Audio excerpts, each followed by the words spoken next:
The Whispering Roots. In the valley of 3 mountains, where the river Sangrill curled like a sleeping cat, there lay the village of Stillwater.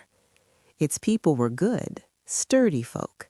They milled grain, mended nets, and their laughter at evening time was as honest as the loam in their fields. They knew one truth above all, that the great willow at the village heart, whose roots fingered deep into the dark earth, was their protector. It kept the banks from crumbling and the children from straying. They called it the Sentinel. But the Sentinel had another secret name, known only to the earthworms and the stones.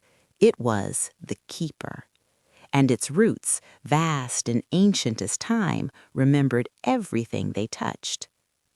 The roots drank from the same underground streams that fed the village well. They cradled the bones of forgotten creatures and the dust of long-gone leaves. And as they grew, they pressed against the buried things of Stillwater, the lost locket, the hidden knife, the hastily dug hole in the dead of night. And the roots, in their silent, patient way, absorbed the stories. They did not judge, they merely remembered. And on nights when the moon was a sliver and the wind was still, they would whisper these stories to one another in a language of creaks and sighs and soft, earthy exhalations. Only one person ever heard them. Her name was Marla, the miller's granddaughter, whose ears were tuned not just to sound, but to silence. As a babe, she'd stop her crying to listen to the hum of the millstones. As a girl, she'd hear the moss growing on the north side of the cottages. And one hushed evening, her ear pressed to the ground where a great root breached the soil like a knuckled spine, she heard them. "He was not her father," sighed a root, its voice like shifting gravel. "But he raised her as his own," answered another, a soft, wet murmur. "The silver came from the flooded mine, the one they swore was empty." Marla jerked upright, her heart a frantic bird. She told no one, for who would believe such a thing?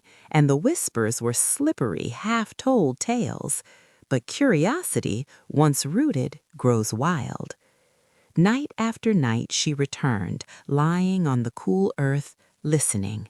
She learned of old man Barrett's kindness, how he secretly left fish on the steps of the poor widow. She heard the true story of the founding of Stillwater, not a peaceful settlement, but a desperate flight from a feud, covered over with time and tale. She smiled at sweet secrets and wept for lonely ones. She began to feel the weight of the village's soul in her own. Then, during the week of the harvest moon, she heard a new whisper, cold as sharp as flint. It was an accident. The root beneath the blacksmith's forge trembled. A push in anger, not in slaughter, echoed a thread near the dry well. But he lay him in the clay and told the river took him, and the lie became the man. Marla felt the blood drain from her face. The root was speaking of Gideon, the beloved village elder, a man whose laughter was as broad as his shoulders. The next day, seeing Gideon laugh and clap a friend on the back, the whisper coiled in her stomach like a sickness. The secret was too heavy. It screamed to be held by more than just the roots and her. In her anguish, she went to the village priest, a gentle man named Ansel. "Father," she said, her voice trembling, "what if our deepest sins were not forgotten, but remembered by the land itself?" "Child, the earth receives our bodies, and God receives our souls. The secrets between are washed clean by grace." "But what if they aren't washed? What if they're stored, whispered in the dark?" He patted her hand. "A fevered fancy. The weight of others' burdens is not yours to carry." But it was. The whispers became a torrent. She heard of stolen inheritances, of cowardice in a long-ago fire that claimed 2 lives, of love letters hidden from spouses.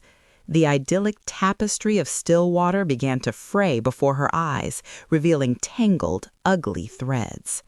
She saw the hidden flinches, the guarded looks, the too loud denials of guilt that meant nothing to anyone but her, who now knew their source. Marla grew thin and pale. The village noise became a cacophony overlaid with the root whispers. She could no longer see Greta the baker without hearing the root beneath her oven sigh about the yeast recipe stolen from a sister never spoken of. She couldn't watch the children play by the willow without imagining the bones of the feud's forgotten casualty cradled in its grasp. Finally, during the first winter storm, she broke. As the village huddled around shared hearths, she stood in the square, the lashing rain mingling with her tears, and she shouted the secrets into the wind. "Gideon's strength is built on a lie. The mine is not empty. Barrett's sorrow is for a son he never claimed. The peace here is a story we tell over old graves." At first, there was stunned silence. Then came the denial, a roaring, furious wave. Gideon turned to stone. Barrett wept openly. Greta shrieked and called her a monster. The bonds of the village, woven so tightly over generations, snapped like rotten twine.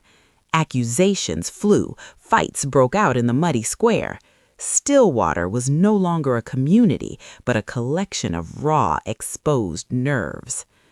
Marla, horrified at the chaos she'd unleashed, fled to the only place left, the heart of the Sentinel. She crawled into the hollow of its great trunk, surrounded by the living wood, and sobbed. "Why?" she cried to the roots. "Why show me if it only brings ruin?" The roots were silent a long time. Then a new voice spoke. Not a whisper, but a deep, resonant hum that seemed to come from the center of the earth. It was the voice of the oldest root. "We do not share to punish. We remember because that is our nature. A village, like a tree, is not just its blossoms in the sun. It is also its roots in the dark.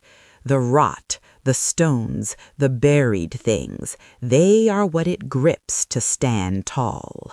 You took the raw truth of the dark and gave it the harsh light of day. Truth needs gentle dawn, not glaring noon." "What do I do?" Marla whispered, broken. "Listen now," the old root hummed. "Listen not to the secret, but to the lesson. Listen for the strength in the survival, the love that grew after the crime, the mercy that followed the theft." Exhausted, Marla listened.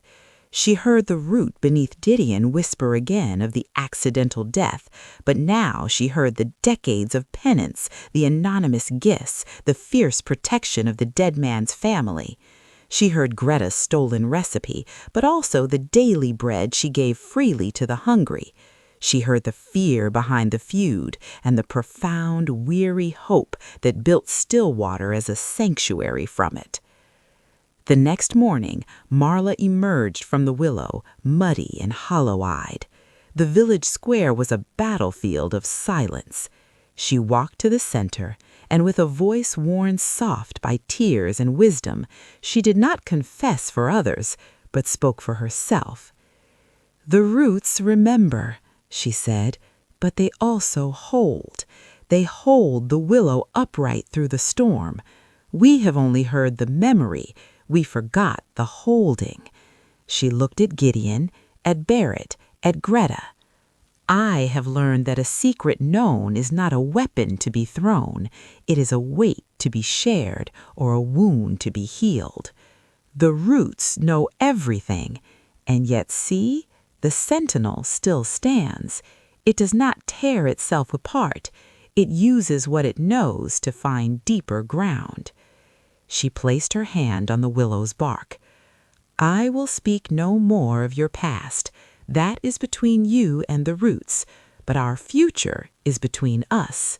We can let the buried things poison us, or we can let them, like old compost, feed new growth. It did not heal instantly. Trust, once cracked, is slow to mend. But Gideon was seen leaving flowers by the dry well.